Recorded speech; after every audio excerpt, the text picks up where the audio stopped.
So I'd like to share about my experience this morning in the meditation, which really follows on from the one I had yesterday, and which was once again relating to money and the fear of not having enough money, relating to not having enough security, not having enough power over my environment to feel safe. And this is what we're doing by projecting abundance and security onto money.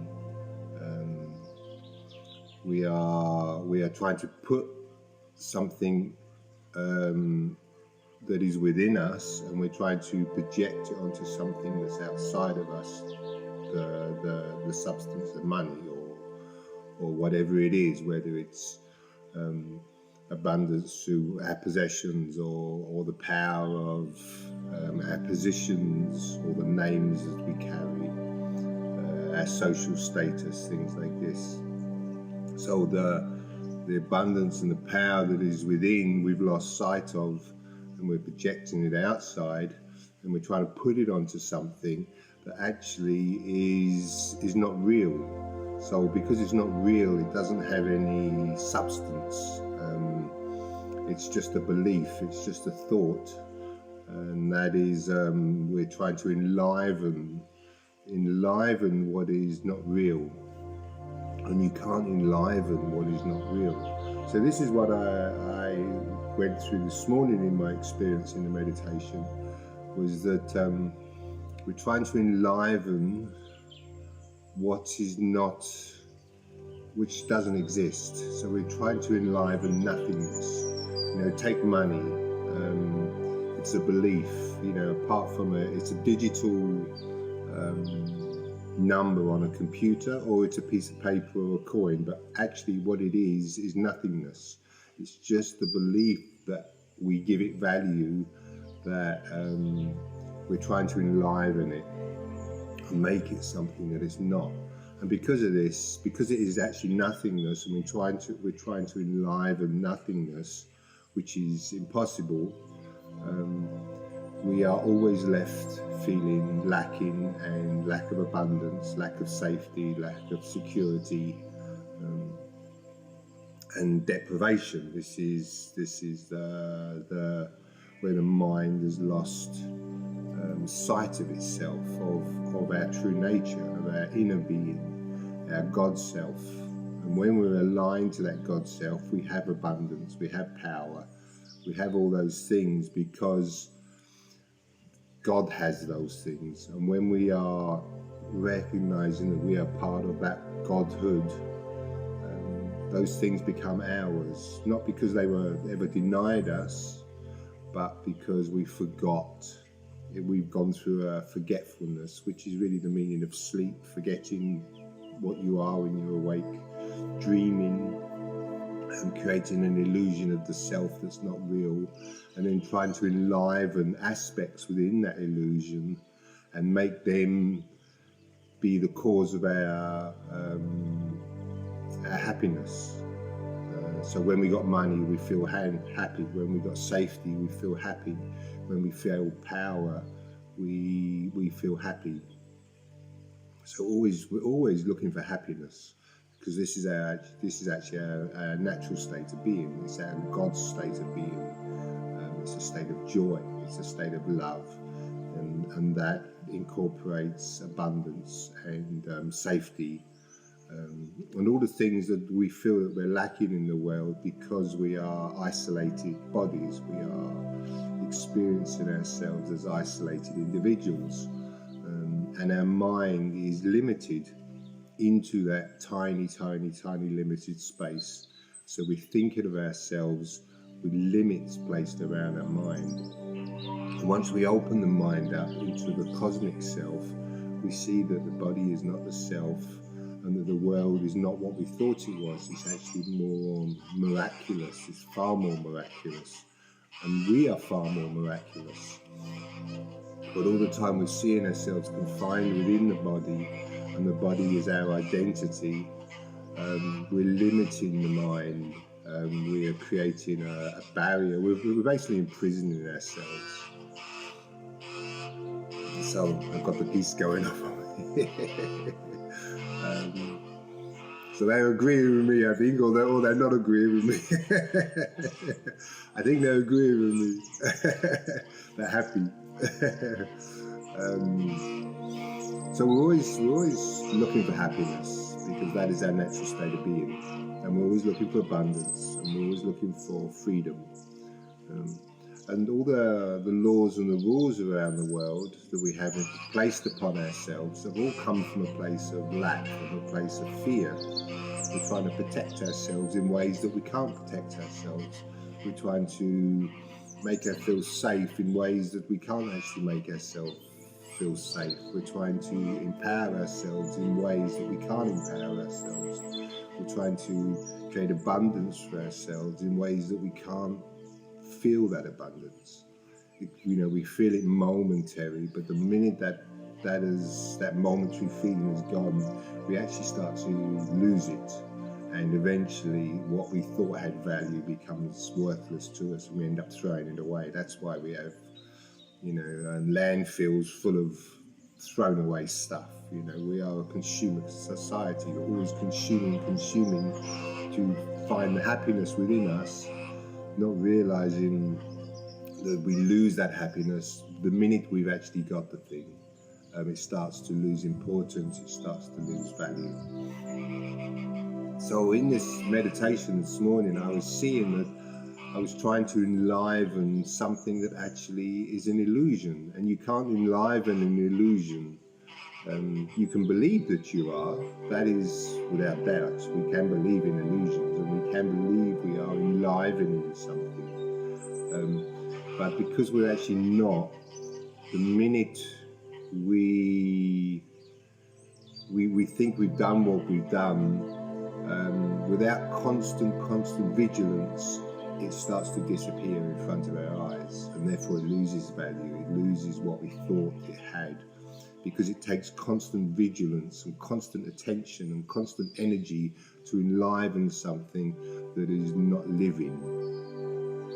Okay, so we're giving importance to something that actually has no importance, and the minute we take our minds off of it, and we stop feeding it, it basically dies. It disappears. It becomes valueless. It becomes worthless. And this also relates to what I also saw in this meditation this morning. It's also part of our journey. We were created, or we are created as creators. So really the function of us as beings of a divine godhood is to create life. As God creates life, and you can see that all around us in nature, in the universe, our function is to create life. And this is what we do in the world. We're always trying to, male and female, come together for the purpose of creating life. And this is not just humans, this is all living things. The purpose of life is to create life, is just to create. Keep creating more and more, create more abundance. But you cannot enliven what is not real. You cannot enliven nothingness. Okay, so in a way this also relates to the body. The body is not actually alive. It's we, as the spirit, which is alive. We bring our life into the body. The body miraculously gets up and does everything we ask it to do through the power of our minds. And when we leave the body returns to being what it actually is, which is dust and minerals and water and fats and acids and all those things. So the purpose of relationship is to create life. Always coming together for the purpose of unity. And once two people come together in that moment of unity, there is the creation of life that's formed. But the truth is that bodies do not join. It's only spirit that is joined. It's only the mind thoughts that join. The actual body does never join. Two bodies can never join. Bodies are always separate. They come together, and in that moment of unifying spirit, I should say, life from the body is created. But bodies do not join, because bodies were created created to be a separate experience. But our true nature is a unity, is a oneness. This is why it's so important to join our thoughts together and become one as a people, not keep fighting each other, not just keep attacking each other, not just keep putting up walls and defenses against each other, barriers against each other. Actually to bring those things down and let those things go, because they were never true. We are part of the oneness, and that oneness we are shared through the mind and through our spirit. When thoughts are shared, they grow bigger, they grow more. In fact, thoughts can join, bodies can't join. So I was seeing all this in this meditation this morning. It's amazing, because it's almost like lots of things, you start to see the totality. Everything seems to get answered together, and I can't remember everything that was in the meditation, because there's just too much, because it's almost like you can answer everything together. Every problem gets answered as a oneness, and also I could see that we were created together, and therefore all our problems are answered together, and our almost like our salvation is together. We are going to get out of this calamity that we've made for ourselves in the world. We're going to do it together. We're not going to do it apart. Once we come together, that is when miracles are going to happen, or when miracles do happen. And I've seen this in my life when I deal with these fears, when I actually just go into these fears and I don't believe in them. I don't try, and because for me it's usually based around money, and even governments and powers that seem to be coming from the outside that want to take money in the way of fines, or they want to take money in the way of taxes,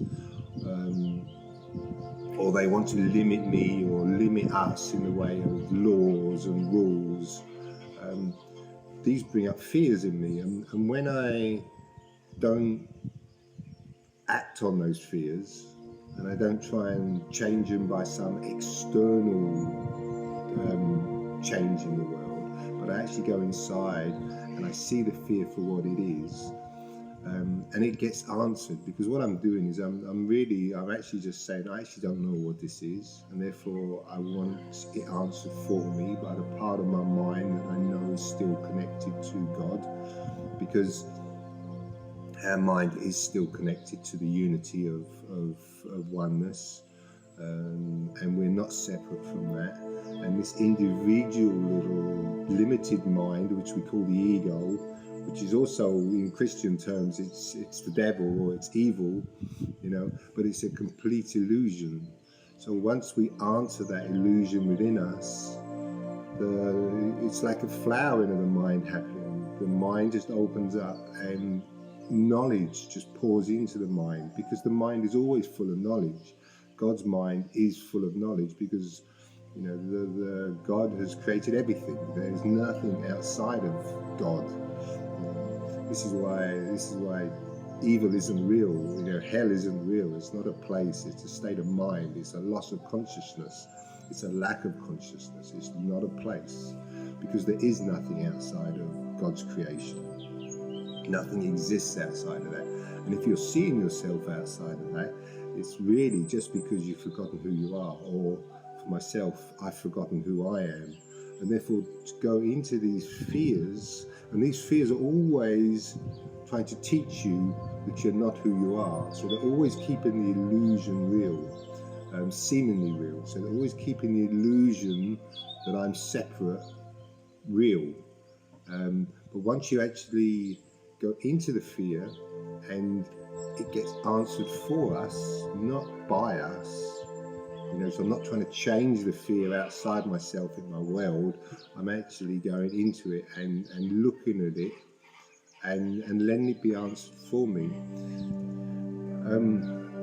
Then it basically disappears, and all the things that we're searching for, the abundance and all the powers that bring everything to us that we need, because really the world is conspiring to help us all the time, in every way, in every moment.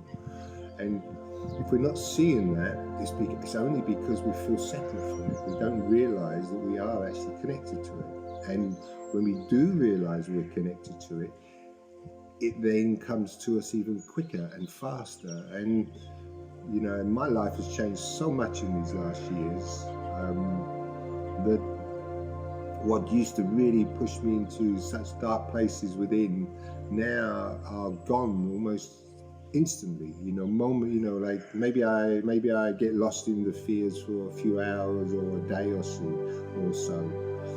But when I actually catch myself and I realize that, you know, I've got lost, you know, I've lost myself somewhere, you know, then I go into the meditations. I hand everything over. I just say, I don't know what this is. I don't know what this fear is. I don't know what this problem is. I don't understand everything. I don't know everything. I'm not seeing correctly.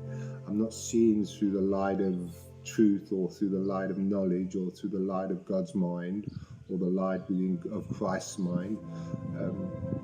That I'm seeing through darkness, and therefore I cannot judge what this is. And once I do that and I hand everything over, I just say, answer this for me, tell me what this is, I want your answer, I don't want my answer for this, then the whole thing just starts to dissolve.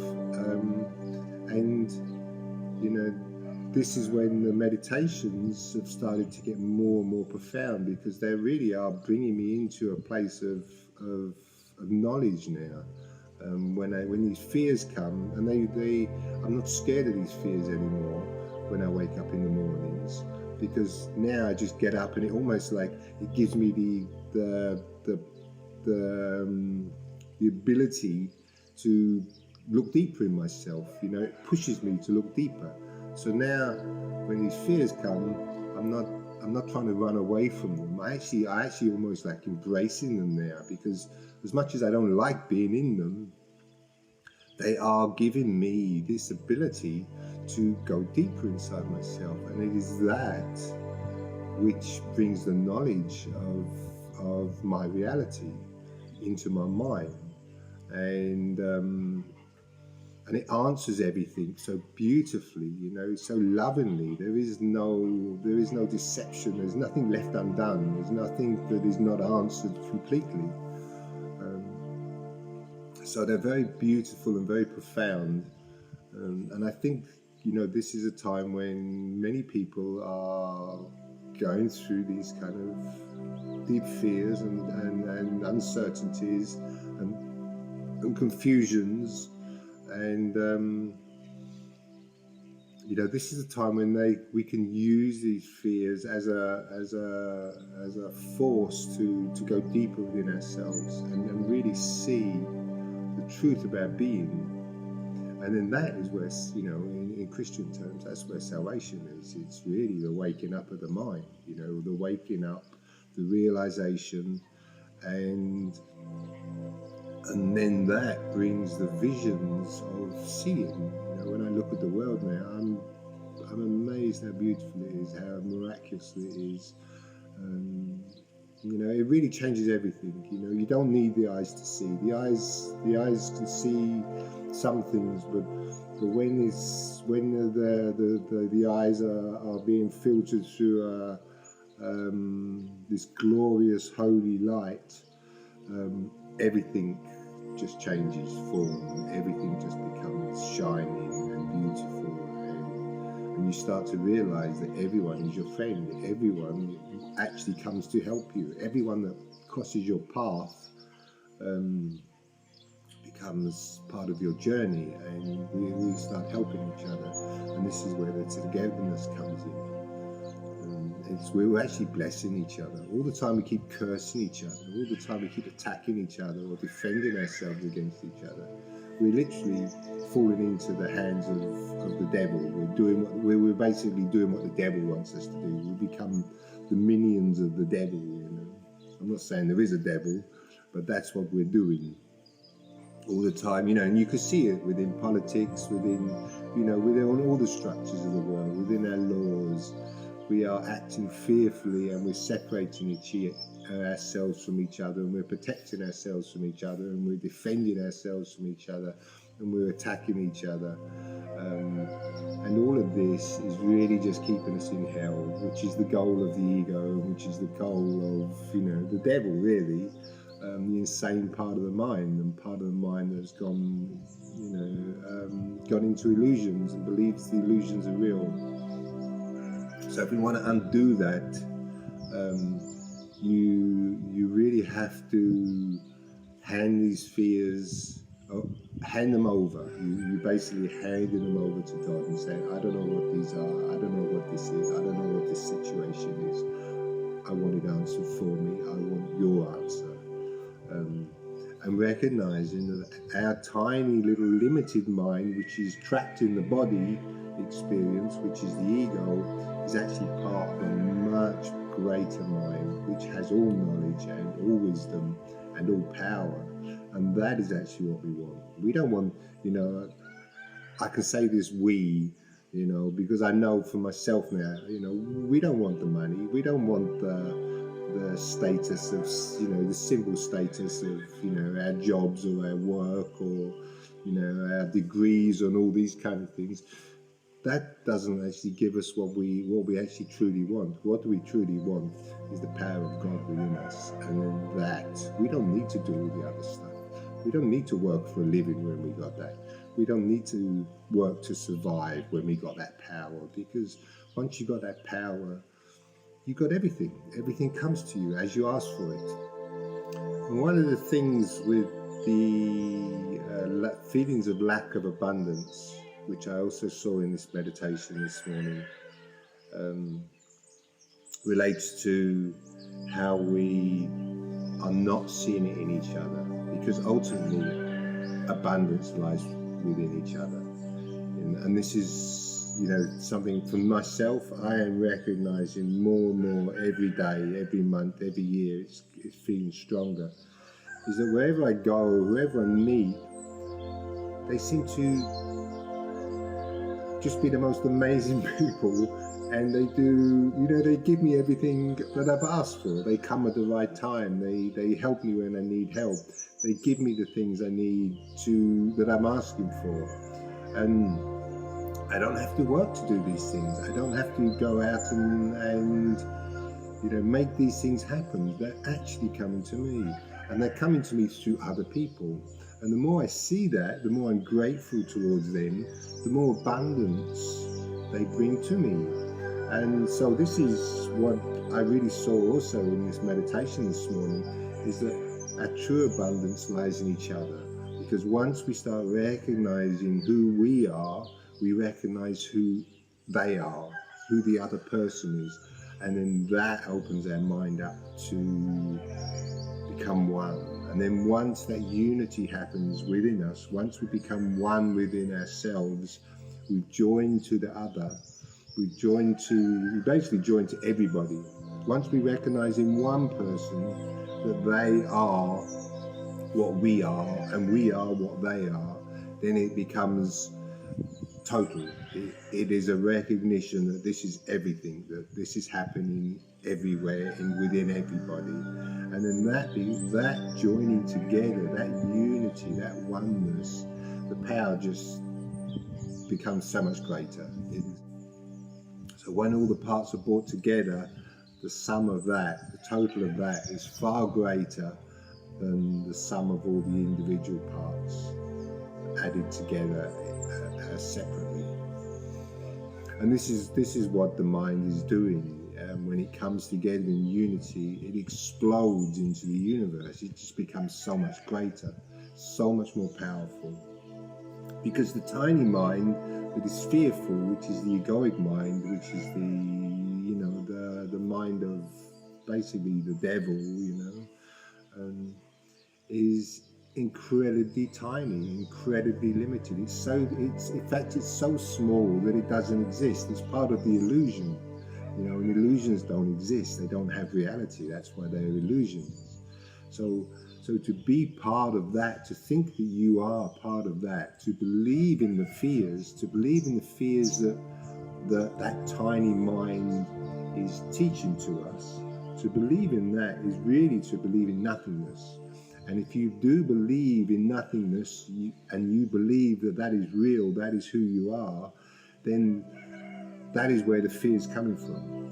We are seeing ourselves tiny, tiny, tiny, and we're seeing ourselves without power, without knowledge. We are forgetting who we are. And that is really the illusion. That's the start of the illusion. The illusion is coming from that forgetfulness. And then to undo that is really happening once we start recognizing that none of that was real, none of that was true. That the truth is that we are part of a unity, we are part of a oneness, we are part of the Christ, we are part of Christ, we are part of the sonship, we are part of the Godhood, we are part of each other. And that is the joining of our minds, the power of our minds, the power of our ability to create, and to create abundance, create everything that we need, everything we want, everything that makes us happy. And, let all the other stuff go, let all the illusions go, let all the fears go, let all the hatred go, let all the past go, really. The past is also part of an illusion, doesn't exist anymore. It's gone, it has no reality anymore. All the time we keep teaching the past is real, we're literally also doing the same thing. We're trying to enliven something that is not there. The past is not there. We can learn from it, we can learn from our mistakes, but let's not enliven the past. Let's not keep bringing the past and dragging it into the present, and then, judging ourselves on that, and then making the future like the past, We think that by dragging the past into the present, we're going to create a future that's different, but we're actually not. We're just creating a future that's the same as the past, because we're trying to enliven. We're trying to say that all those things that happened in the past is part of reality. But when you realize that reality is not actually what we think it is, the world is not actually what we think it is. The world is actually miraculous. It's all happening now. And everything that happened in the past is part of something that we actually don't understand. No one actually knows what happened in the past. We think we know because we think we have, we have these books and we have these stories that we told each other. But they're just stories, And if we learn from those stories can become undone. We don't have to drag all that hatred and all that violence and all that stuff from the past, and we don't have to drag it into the present. We actually just need to let it all go and say, whatever happened in the past, it's gone. Let's start now. Let's begin now with a completely different way of thinking about ourselves, and let that be our future. Let that be the future that we give to our children.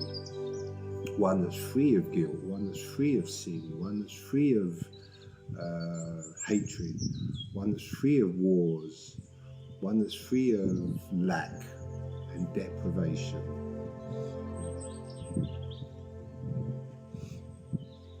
The sum of all the parts is so much greater than the total of all the parts separately. That's really what we're going to achieve when we start recognizing that actually within us is the same God that is within everybody. And then when we start honoring that in each other, then the abundance will come. All the time we're dishonoring that in somebody else or in another, we can only but feel lack, because basically we're attacking God. And to attack God means you must be insane, because you're attacking the most powerful force in the universe. Only a mad person would do that. And so a mad person must feel lack, because you cannot win that battle. That battle is an impossible battle. So all the time we are attacking each other, we're dishonoring each other, we're dishonoring the sameness that is joining us all together, the Christ within us. We're dishonoring, we're basically crucifying ourselves every time we attack each other. every time we defend ourselves from each other, every time we start a war with each other, every time we project hell onto each other, every time we project guilt onto each other, we're literally creating deprivation for ourselves, because we're denying the God, we're denying the Christ, and we're denying that power. And with that power comes the abundance of the universe, the knowledge of the universe, the freedom of the universe, and the love of the universe. So, you know, the goal is not to keep doing that, but just to let all that go, let it all disappear, just let it all be undone for us. We don't undo it by trying to answer all of the different parts separately. This happened and we must answer that, and then you did that and that must be answered, and then someone else did something else wrong and that must be answered, and there's this problem over here that must be answered, and there's another problem over there that must be answered. All these things get answered together, and they all get answered through the recognition that the same God lies within all of us, and then the recognition of that undoes all the problems in the world. Everything comes together at once, and everything is let go of together at once. To recognize that is an incredible blessing, and changes the world for everyone, and changes our experience in the world, changes how the world brings us all the abundance we need. We don't need to work for a living, we don't have to survive. We're already given life, we're already given everything. If we're not in a place of abundance, and we don't feel abundance, and it's not all coming to us naturally, it's because we've lost sight of who we are. That is the reawakening. That is the second coming of the Christ. That is the reawakening of the mind, and the realization, the self-realization, the enlightenment, bringing light back into the mind again, and stepping out of the darkness. The second coming of the Christ.